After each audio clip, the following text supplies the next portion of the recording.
আসসালামু আলাইকুম। কুড়িগ্রাম উপজেলার এক দরবেশ জামাত নেতার আজকে গল্প শুনবো। ওই জামাত নেতা জনাব আনিসুর রহমান, তিনি এবং তার ভাইস্তা দুইজনে মিলে 21টি পরিবারকে নিঃস্ব করে কোটি টাকা হাতিয়ে নিয়েছেন।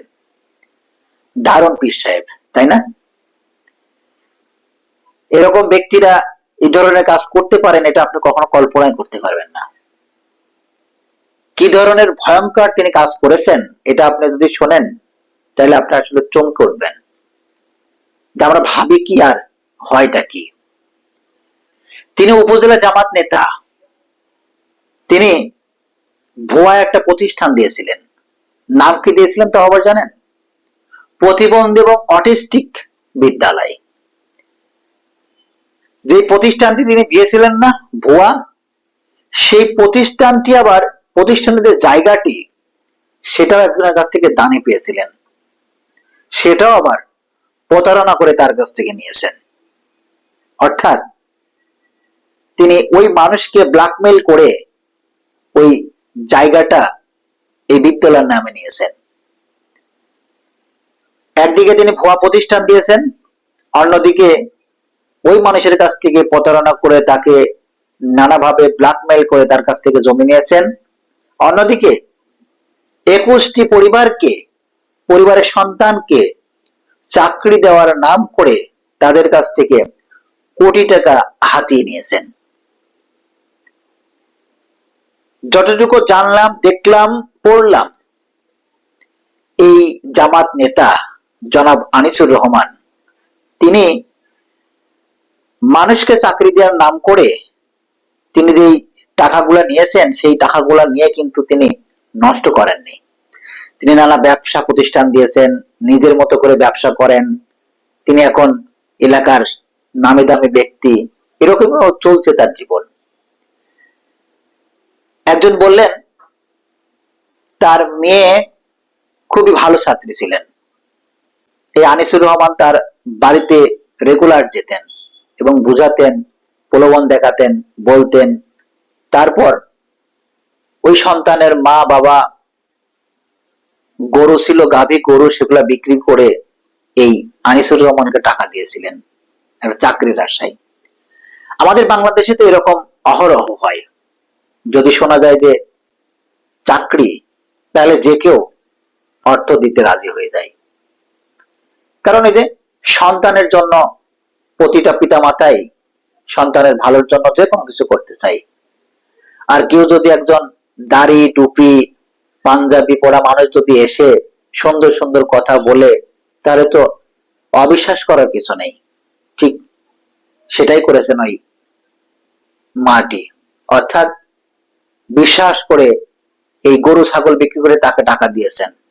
এখন পর্যন্ত তার চাকরি দিতে পারেনি। চাকরি দিবে কিভাবে?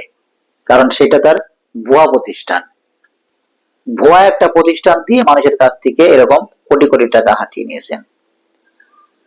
আরেকজনের কাছ থেকে শুনলাম, দেখলাম, পড়লাম, তিনি কিস্তি তুলে তাকে টাকা দিয়েছেন। কিস্তি তুলে।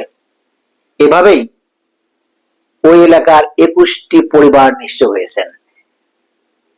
সাধারণ মানুষ, খুবই স্বাভাবিক মানুষ, তারা শুধুমাত্র একটা চাকরির জন্য ওই মানুষটিকে বিশ্বাস করে তার জমানো অর্থ, তার জমানো কোনো সম্পদ বিক্রি করে এই জনাব আনিসুর রহমানকে দিয়েছেন। অথচ তিনি সেটা মেরে দিয়ে ব্যবসা বাণিজ্য করে এখন তিনি দারুণভাবে প্রতিষ্ঠিত।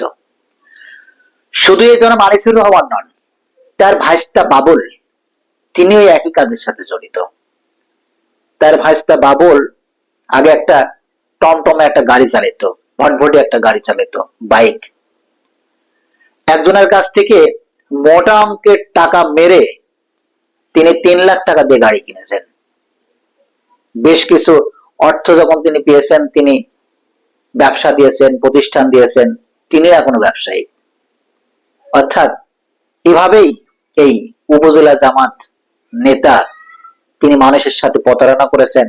মানুষের কাছ থেকে অবৈধভাবে মানুষকে চাকরি দেওয়ার নামে তিনি এই কোটি টাকা হাতিয়ে নিয়েছেন।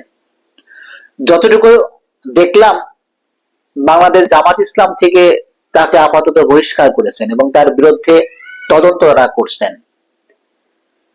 আমি জানি না তাদের পলিসি আসলে কি, তবে বাংলাদেশ জামাত ইসলামীতে এরকম নষ্ট খারাপ মানুষ থাকুক সেই প্রত্যাশা আমরা কখনোই করি না। আমরা চাই সবসময় এরকম একটি রাজনৈতিক দলের মধ্যে ভালো মানুষ গড়ে উঠুক। শুধুমাত্র এই জনাব আনিসুর রহমান নন, বাংলাদেশে এরকম অনেক আনিসুর রহমান রয়েছেন যারা সর্বদা শয়নে স্বপনে এরকম অবৈধ অর্থের সাথে, অবৈধ ইনকামের সাথে যারা জড়িত, যারা প্রতিনিয়ত মানুষের কাছ থেকে অর্থ মেরে দিয়ে তারা অট্টালিকা তৈরি করেন। অনেকে আছেন যারা প্রতিনিয়ত হারাম খান, অথচ তারা প্রতিনিয়ত নামাজ পড়েন, মাথা ঠোকেন, এটাই হচ্ছে তাদের ব্যবসা। তবে যাই হোক না কেন, আজকে আর বেশি কথা বলবো না। তবে যাওয়ার আগে একটা কথা বলি, একটু আপনাদের জায়গা থেকে হারাম হালালকে বাছাই করবেন। হারাম হালালকে বাছাই করে অন্তত হালাল উপার্জন করে হালাল হালাল খাওয়ার বন্দোবস্ত করবেন। অর্থাৎ হারাম খেয়ে এই দুনিয়া থেকে চলে যাওয়ার জন্য সর্বদা সচেষ্ট না থেকে বরঞ্চ হালাল উপার্জনের মাধ্যমে হালাল খেয়ে মৃত্যুবরণ করার সবসময় চেষ্টা করবেন। সবাইকে ধন্যবাদ জানিয়ে শেষ করছি। আর হ্যাঁ, এই সমস্ত দরবেশ পীর সাহেবের কাছ থেকে নিজেদেরকে একটু নিরাপদ দূরত্বে রাখবেন। আসসালামু আলাইকুম ওয়া রাহমাতুল্লাহি ওয়া বারাকাতুহু।